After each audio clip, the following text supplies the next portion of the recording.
You're listening to the Parents of Hardworking Teens podcast, episode 46, How Your Teen Can Succeed in English even if they hate Shakespeare, don't like reading, or are the worst short story writer in the universe. Which they can't be, because that's me.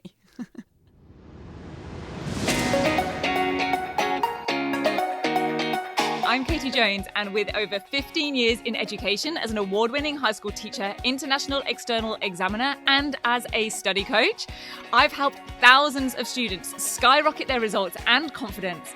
And this podcast is where I share all my insights, tactics, and tips with you, the parent, so you can help your hardworking teen get happy, smart, and successful in their study, and have you both enjoy the journey along the way.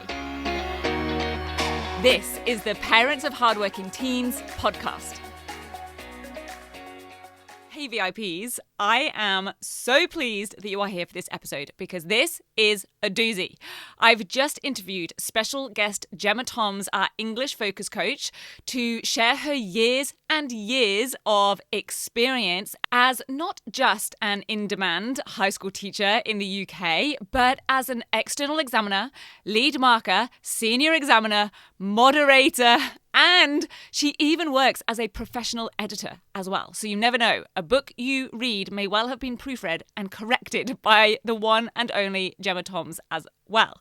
Now, I've actually known Gemma for years. We were actually at the same uni together. We were friends there, but neither of us at that time had any idea that we would become teachers. We weren't doing teaching degrees or even planning to be teachers back then. But over the years, since starting and growing Rock Solid Study, as I became more and more aware of her expertise as an examiner and having had discussions and conversations with her about our experiences of exam marking, criteria, syllabus descriptors, and all of the other things that we like to geek out on as these types of people, because it turns out I am not the only one that finds the whole exam area of education super interesting.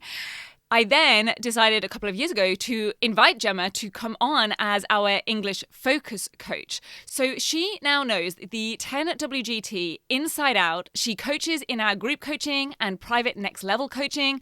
I've even had her work with me on trainings and challenges that I've run and we've delivered inside of next level coaching, like the 4-week essays bootcamp that we delivered last year.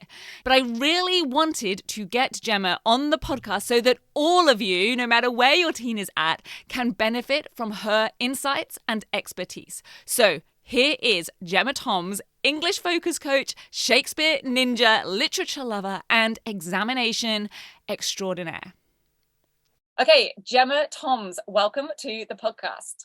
Thank you for having me. It's a pleasure. I'm very excited to talk about a lot of things, all to do with English and a little bit to do with how that relates to study and strategy and techniques and tips and all the things that we love to talk about here. So tell us a little bit about why, obviously you love English, but particularly what you love about English teaching and coaching for English.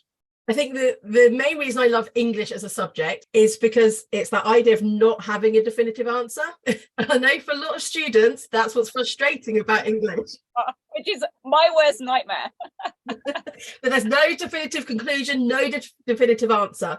But I think that gives you that opportunity to read around the idea and the subject. So therefore, you get to express your own opinion. There is no right or wrong. So as long as you can justify what you're talking about and there's evidence to support it, that's why I love that subject. And then when I decided to teach and coach, it's that idea of sharing that enthusiasm. I'm a strong believer. If your teacher is enthusiastic, is passionate about something, then you're going to learn. So that was one of my first reasons I wanted to share those experiences with others. The coaching part is about not only working with those students that love reading, because to be honest, a lot of teenagers don't, and I appreciate that. So it's to work with those. And, we'll get into that. Yeah, sure. I know Katie can relate to that. So inspiring those avid readers and giving them opportunities to develop and, really extend themselves, but mainly really to build the confidence with those students that No, I don't like reading. I can't read that whole novel. And I think that's one of my real motivations in coaching, is making them see you do have the confidence. You don't have to enjoy reading to actually get the results and deal with the text your teacher throws at you. You have to study the text at school. We can't get out of that. But it's making them, those unnatural readers, the non-autonomous readers, realize, actually, yeah, I can do this. I can break it down. I can understand what I think is this massive, minefield of ideas. So overcoming those barriers, and I love having those light bulb moments with the students that don't enjoy reading, and they actually finally get something like, oh yeah, I do understand what they're saying there. So that's really the coaching part of it, is building confidence, really. I like that. And I think like you said, I can definitely relate to this, because I never sort of hated reading. I definitely enjoyed reading when I was young. And I'll tell you the thing that did it for me, which sounds really awful, especially talking to an English teacher. But I think the thing that switched me off from reading was having that forced reading. I literally remember, being sent home and going, right, you've got to read the next 3 chapters by Monday. And just being that forced, no pleasure behind it, and having to be under pressure to read a certain amount by a certain time. That was the thing that I didn't love. And I will tell you, like you said, the whole breaking it down and having maybe some systems behind it, or having some steps. I actually, as someone who, like I didn't hate English, but reading wasn't my thing, and literature wasn't really my thing. I actually enjoyed more having to study things like Shakespeare, because I kind of treated it a little bit more like a science. Like I would dissect it and be literally okay, this means this means this, and that suited me more. So that's kind of interesting. What would you say to parents who are maybe a little bit concerned, or just wish that their teen was more into reading than they are at the moment? What might you say to those parents? I think one of the interesting things you said there is that forced. And I know a lot of schools over here in the UK, we study Dickens' A Christmas Carol. And over the Christmas holidays, they're told to read Dickens' A Christmas Carol. Oh, and I'm goodness. No, that is the biggest thing. I remember having to do this with Oliver. Yeah, honestly, I'm it's a Christmas holiday, first of all. You want to enjoy it. You want to read for pleasure if you're doing any reading. But a text like that is short. A text like that is so dense. So I think what parents need to do, if that is something that is given, read this text, that is a challenging text, then look what else is out there. So I've had some really reluctant readers who, especially with Shakespeare, say they do some amazing graphic novels now. So there's so much more out there now than when we were in high school. That look for the graphic novel, look for a reputable TV adaptation or a stage play. Obviously, don't just go and watch anything. You need to sort of do a bit of research on that. But using the study guides, especially when they get to the stage where they're maybe near exams, I wouldn't say go and reread the whole text. You've read the text, you've done the text in class. Now look what else is out there. And if you're struggling, your teacher should be able to give you that guidance as to, well, this is a really good revision guide. This is a good bit of good further reading if they wanted to read something further. And yeah, I suppose we said it, the idea of making it accessible. And I think, can I just jump in there for half a second? Because this is something that, is one of those things that I often talk about students doing. Study, in inverted commas, that keeps them busy and feels productive, but probably isn't the best thing for them to do. And I think rereading the text is one of those things. So many students will say, I'm just going to reread the text, and maybe as part of their revision. But what Gemma has just said are some of the other ways that are going to be much more useful and much more effective for students to maybe prepare for an assessment, or even just gain a firmer, more solid understanding of the text than literally just reading it. And one of the things I often also talk about, I don't know, in fact, that's really a great question to ask you, Gemma, is one of the things I sometimes say to students is almost to go and have a look at some of those things beforehand, so they actually know what they're expecting. Definitely. In the text. Yeah. Is that something you would agree with? Because I think sometimes we read something and it's not necessarily going in because we're not really sure what we're supposed to be getting out of it. Yeah, most definitely. Type that into a Google search, that particular theme, and see what they're saying about Macbeth, and his greed, for example, and quotations. Then you'll be given small quotations that then you can then identify when you read it. And I think, a lot of teachers do this, but just making sure if they're not, that we are doing it individually, picking out the parts of the text so you can then track it through. I think that's really important when it comes to a substantial text, that you know what you're looking for, your eyes are opened. And the other thing as well with your teen, we've talked about that forced reading, they don't have to like everything. When I was at high school, I was like, yeah, I have to like every book I'm studying, and I need to be that good student. I need to show I really love this book. I remember studying a book by James Joyce called Ulysses that I had to do for my degree, and I hated it. I don't think I ever finished it, I will be honest. And by what Katie's just said there about looking at the text before you read it, hopefully you'll find something that interests you. Right. You know, you want to get that interest. And something like Romeo and Juliet, where you've got that conflict and fighting, you know, it's really tense. Research it, like Katie was saying, before you read it, then you'll see actually what's going on, and then you can deal with the difficult language. Yeah, and I think my 2 tips on that are always like the main focus is always going to be around the characters or the themes. So if that's what you go away and have a look at in terms of your study guides, go and check out what are the key themes and what are the key let's just say issues or things we should be getting about the character, like what kind of person are they, or what sort of changes do they see. Because what I found then is as soon as you read that and you see it pop up in the novel or in the play or in the text, you're like, oh, okay, I see this happening, I get where this is going, and it clicks and it stays in your head more. Most definitely. And the thing with that, again, if it's overwhelming that I'm having to do sort of plays and poetry and novels, and I don't like any of that, it all overlaps. You know, the skills are the same, irrelevant of what text you're looking at. Even if it's a history text and you're looking at historical stimulus for something, you are still applying those same skills of interpretation and analysis, evaluation to whatever text you're looking at. That's a really good point, because that really ties in now quite nicely to your experience as an examiner, as a marker, as I know you've been a lead marker. I know you're involved in a lot of the sort of the reviews and the feedback as well that are given on exams. And this is one of the reasons why I basically got Gemma on board with us at Rock Solid Study and asked her to be our English focus coach, because not only does she have a huge amount of experience in high quality high school teaching and tutoring, but also has the most amount of experience I know of anyone in terms of their work with exam boards and the assessment and the formal assessment, external examination side of things. So first of all, like, what made you decide to go and do some work with exam boards in the first place? And to be honest, in all honesty, the main reason was that I took a short break from my teaching career to bring up my family. And I still wanted to keep my mind active and keep sort of my heart in education. I didn't want to totally walk away from it. I couldn't juggle being a teacher and having 2 young kids. I wanted to keep doing something. So that was the main reason.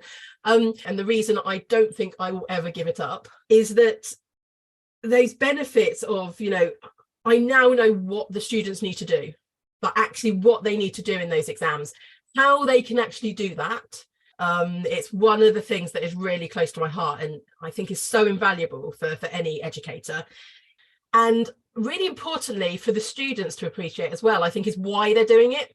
Again, especially for those learners that don't want to really study English, they don't see the point of studying it. You know, this is why you're doing it, and this is why the examiners want you to be able to do it. And it's allowed me to really understand certain areas. So I'll give you an example. We know this idea of context always comes up with literature. So what was going on during the time Dickens or Shakespeare was writing? But what you find is students end up writing a whole paragraph at the beginning of their exam piece about social historical context. So as an examiner, I will scan it just to see if there's any nugget of, you know, golden nugget in there, but 9 times out of 10 there isn't. Wow. No, this is perfect, because this is starting to see, you know, this is where we get to hear what's really going on behind the scenes of exams. This is what we want to know. Exactly. I've actually just led a training session with the department I work in at the moment on this idea of what the exam board wants with context, because they all felt that's what we needed. And it's like, no, I almost like hang my head in horror. It's not what we need. So it's more about that idea of the influences. So yes, social historical, but also what about the context of the extract within the text as a whole? You know, is it at the beginning? Is it in the middle? Is it in the end? Where is it happening in the context of the play? Also, like the messages of the writer, you know, what are their perspectives, their viewpoints, not just they're writing in a patriarchal society, whatever it might be. So there's a real misconception, and being an examiner and a senior examiner, so I get to train other examiners, that has actually really helped me and the students realize what we're looking for as examiners. And it's so different, I think, to what the education system is teaching them. And it's a shame, isn't it? Because if you don't know the outcome, how are you ever going to get there? That's so true. If teachers aren't like fully getting this, how are the students supposed to? I think the why is so important. Why am I having to study Shakespeare? Why am I having to dissect this quote and tell you what it means? Well, let's answer that. Like, can you tell us just for a second? Let's diverge or divert over and just talk like, why are? I'm sure so many students would love to ask this question, and probably some parents as well. Like, why are we still studying Shakespeare? And the same text that I studied, 30 years ago in school, it's the same texts. My opinion, obviously, I can't speak for the powers that be, but my opinion is that it's those universal themes that actually transcend any generation. I know I keep talking about Shakespeare. If you know me, I am a bit of a Shakespeare lover. But you've got that conflict and love in Romeo and Juliet. You've got, the idea of ambition and greed to get what you want in Macbeth. So you've got all these themes that actually resonate in today's society. And a little story here. I went to the cinema yesterday with my children, and there was a trailer that resonated with me in terms of why we still study Shakespeare. And there's a new film coming out by Disney called Elemental. And the trailer had this little fire girl, so a girl made out of fire, and then a water boy, so a boy made out of water. So all the characters are linked to an element. And they obviously are going to fall in love with each other. But they can't hold hands. They can't be together because they're different elements. And I was like, oh my goodness, this is Romeo and Juliet in a context for children to understand diversity and different backgrounds and challenges. And that's a Disney film that's coming out. You've got Mallory Blackman's Noughts and Crosses, which some teens and parents may be familiar with. That is the Romeo and Juliet story retold. So, I think we have to appreciate there's these universal themes, these key messages that actually they still resonate with today's society. And I think that's one of the biggest reasons I feel it's important. And I suppose also history. I learn a lot. I always say to my students, I'm not a historian, so don't come and start challenging me on the Cold War or, anything like that. But I know it through a text. So, John Steinbeck is one of my favorite writers, and I know about what was going on in the Great Depression in America's deep South because of him. So I think the historical context you get from literature as well is so important. Perfect. Let's also talk for a moment then. So we talk about like Shakespeare and some of those heavier, older style texts, some of the things that students maybe get overwhelmed by, maybe dread. Let's talk about another thing that they sometimes get overwhelmed by and maybe dread. Can we talk for a moment about essays? Because this is obviously something that sometimes students are maybe set to do in class. They often, I know, will spend hours and hours and hours on them for homework, and they will sometimes procrastinate on them for hours and hours.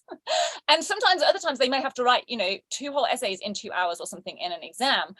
Is there any advice that you'd have for parents on helping their teens when they've got an essay to do at home? And that was definitely me, the procrastinator. I've got to write, it's an essay. I'm a stickler for words, and that word essay to me straight away does make me clam up a little bit and I feel overwhelmed. So I think one of the key things that we need to encourage our teens not to do is don't try and include everything. Absolutely. You're given this question about a particular text and you're like, right, I've got to impress the examiner or my teacher here, and I've got to include absolutely everything I've learned over the course of the study of this text. And it's not. We want to get a really strong thesis as soon as we sit down. Now, I'm a big advocate here I think the thesis and introduction actually come towards the end. Even though you've got to write it at the beginning, of course you do. I think it comes towards the end, because if we sit there, and I've done this, I've sat there for ages with a blank piece of paper with my question there, and I've tried to come up with that opening inspirational line that's going to grab my teacher. No. Okay, how can I do that effectively if I haven't gathered my evidence, if I haven't actually gone back to my class notes, got my quotations that I need? So I think it's that idea of looking for your evidence, synthesizing all that before you come to write your thesis. That's it, because I think otherwise we sit down to write an introduction and we don't know what we're introducing yet. Exactly. So I absolutely agree. I often say, like, write the intro last, not literally at the end of your essay, but think about everything, at least plan everything. That's the other reason why we have to plan extended responses, but that's a whole other conversation. Exactly. But we've got to plan it. We've got to know what we're writing about, because that is often a reason why students do struggle to get started, why they procrastinate, or they feel like they don't really know what they're writing.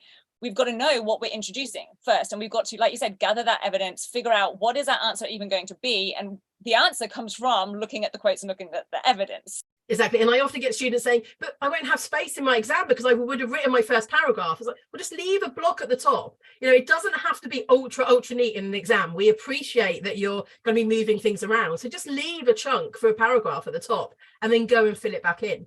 But yeah, you mentioned planning, because that is one of my biggest tips as well.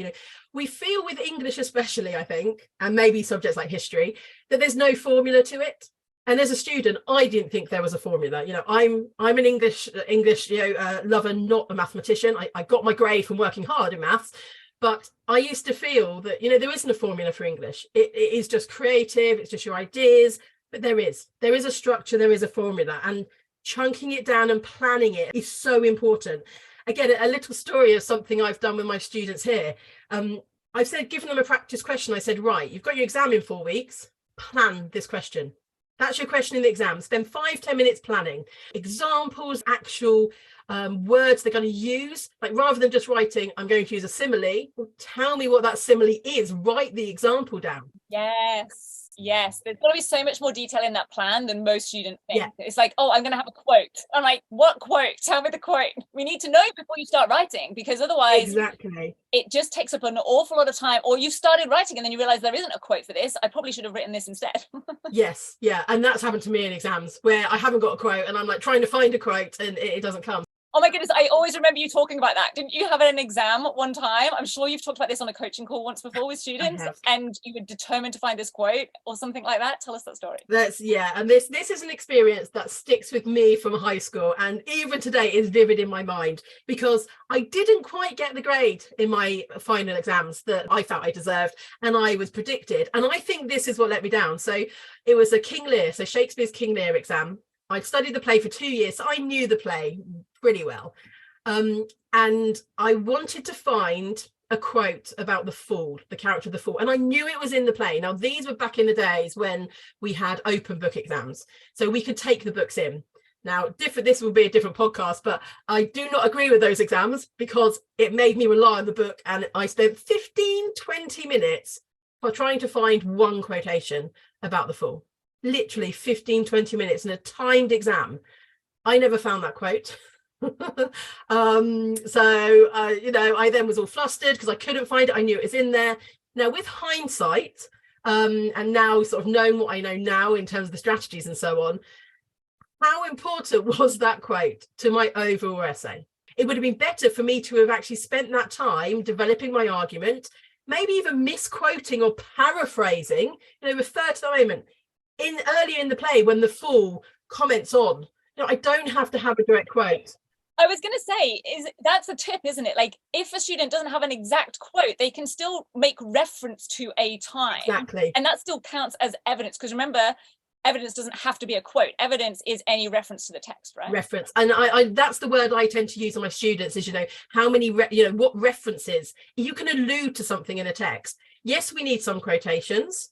But we can just refer to something as long as we can jump around that text and know that text. And you literally mentioned, you just said the words, and I'll pick this out for people that like this would be useful for them to hear, is that jump around the text. That one of the other things that counts as, a good variety of evidence, or however they word it in mark schemes, is, like you said, jump around. So you want a variety of references, let's call them, from different parts of the text as well. So that might help students in determining or choosing which things they're going to use in their response. Yeah, definitely. It goes back to that tracking we talked about earlier as well, that knowing sort of what's going on throughout that text. And definitely the top responses, those high level responses are going to be able to do that. So yeah, that's a harrowing experience that I still remember to this day. And I can't tell you that quote because I never found it. So I still don't know it to this day. Oh man. And you just mentioned, like, hey, look, there's this thing for the top responses and there's this thing for the top responses. Have you got like one or two other things that people can take away from this? A parent who's got a teen who really is going for those top marks, top grades, are there a couple of just general things? Obviously, each thing is going to be specific to whatever question they get, but are there a couple of things, like making sure they've got evidence from a variety of parts of the text? Anything else that you could share as just a couple of tips for those top students? And then maybe we'll talk about a couple of things for students who maybe struggle a little bit more, or English isn't their thing. Yeah, so definitely the idea of patterns. I always use that word. So we've talked about the tracking through the text. So looking for those patterns within a text. So it could be the beginning of the text, the end of the text, even a short extract. Is there a particular word or motif that is repeated through? And you can talk about why that's being used. So I think it's making those linkages and looking for patterns rather than going chronologically through the text. Okay, so those top responses really need to look for patterns. The other thing I always say to my students is don't overstretch yourself. Now, you think because you want to get a top response, you've got to look for the more ambiguous examples. And I had an example the other day that there was an amazing simile in this text that the students that struggled a bit, they could have talked about it. But the students that really wanted to get the top responses could really delve deeply into that simile. But they were trying to find paradox or hyperbole. And I'm like, there's a simile jumping out at you. So I think the key there is not to try too hard to find the difficult examples. Use those obvious examples, but it's what you do with them that gets you those marks. And that's when you bring in that perceptive analysis and really dig deep into that example. So it's not so much the examples you choose than what you do with it. I think that is so good, because I often say to students, there are no bonus points on the mark scheme for choosing the most unique or different, or like you said, obscure or ambiguous examples. No. Now, yes, there are going to be some marks for having, like you said, that variety and well chosen evidence. But if you've just chosen something because you think it's unique, and this goes for the same thing with coming up with creative ideas. We haven't talked about this much, but we'll touch on it now, because we've talked a lot about like analyzing text and having to do all the reading and all of that. But I often say to students, like, you don't need to come up with the most unique storyline if you're writing a short story. You just need to have a storyline that fulfills the criteria. Maybe it links to the stimulus, or it has some kind of message or theme to it. And then it's all about, like you said, like what you do with that, how well you use all the literary devices, let's just say. So what about, like, let's just talk about that for a second. What's your sort of thoughts or experience around some of those more creative pieces? Maybe they've got to write a short story. Maybe they've got to come up with a persuasive speech. Maybe they've got to discuss a topical issue. Have there been any examples of things that you've seen with that, or tips that you would give around those sorts of tasks, especially for people who, let's talk about those people who don't feel like, English is not my thing. I'm not creative. I can't just come up with an amazing story. Like, writing really well or in a sophisticated way is not my skill set. And to be honest, I can relate to that. As from what we've talked about so far, I am more literature, the analysis side of it. And the thought of writing a story even now overwhelms me a bit. But one of the top things I always say, and this depends on the exam that you're doing, but some of the exams have a reading task and then a writing task. And the extract is always linked to the writing task. So I always say, be a magpie. Take some of those techniques, those ideas, and put it into your own writing. Now, that doesn't mean just regurgitate the whole thing. But for example, if there is that motif I was talking about for those top responses, if there's that motif and I don't know, they've used a raven as a symbol of death at the beginning and then at the end, and you do something like that and have that image that in the first paragraph you talk about, that particular metaphor, and then you use it in the end of the paragraph. Another thing I always like is that you have a one sentence paragraph. And that can go into anything. That can go into a persuasive piece or a creative narrative. You need to think about where it goes. So persuasion, that might be at the end because it's a nice, powerful ending. A story, it may be more in the middle to suggest that sort of that moment of tension. But I always encourage my students to write a one sentence paragraph because it suggests that you are actually thinking about the structure. Okay, you may not be because it's just your teacher has told you to put it in there, but it suggests that you've thought about the structure. Another thing that we seem to forget when we're writing a text is verbs. Now, this is going right back to primary school, our lower years, when we learn about a doing word and a verb, but we forget about them, that in high school. They are so powerful. So if you struggle to write, really focus on the choice of verbs you're using. So if you want something to be really dramatic, make sure you're using those verbs to do that. And again, that could come through your editing when you're reading it through and you're like, this isn't dramatic enough, I'm going to cross it out and change that verb. But verbs are really, really powerful. It's almost like treating it like a checklist, like, definitely, have I got this? Have I got this? Have I got a one sentence paragraph?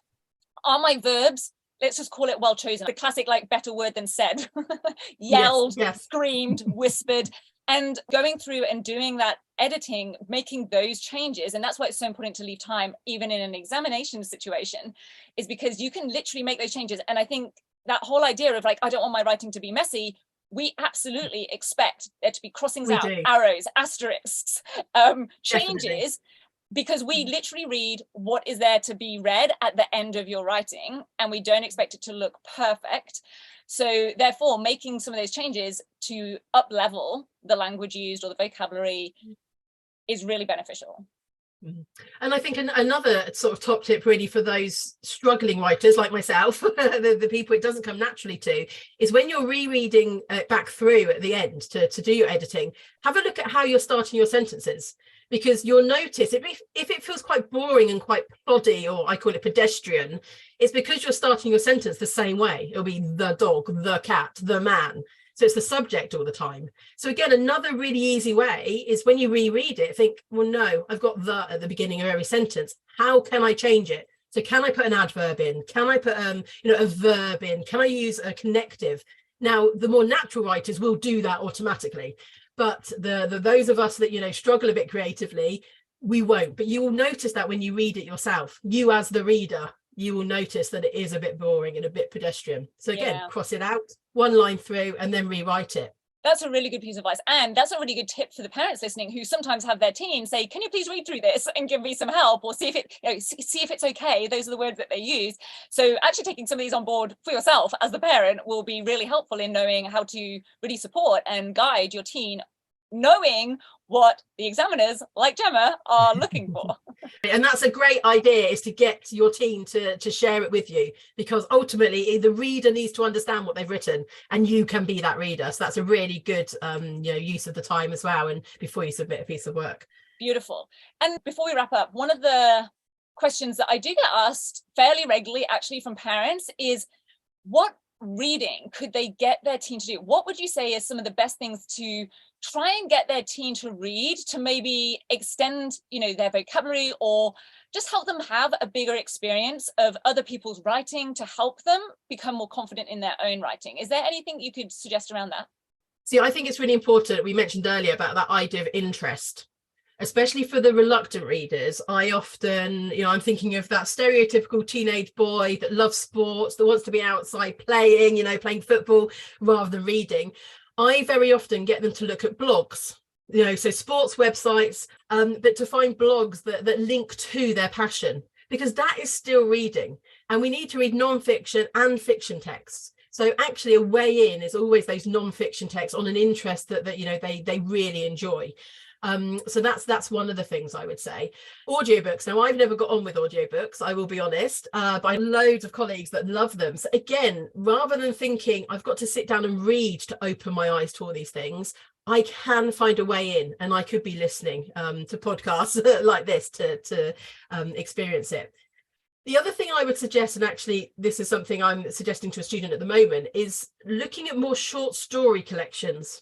Rather than looking at a whole novel that you may find you don't connect with, that you might find overwhelming, short stories is a really good way in. Now, Ray Bradbury is one of my favourite writers, and he does a lot of science fiction short stories. And again, you may find you read one that you don't connect with, but I pretty much guarantee there'll be something in some of his collections that you will, because again, they're very relevant to today's society. So short stories, I think, is really important. And again, that could be non-fiction based on a topic that you enjoy. It could be fiction on stories of a different genre. So I think having those collections available rather than just reading a novel or sitting down to read a play, that's unrealistic. Yeah, I think that's a really, really good point.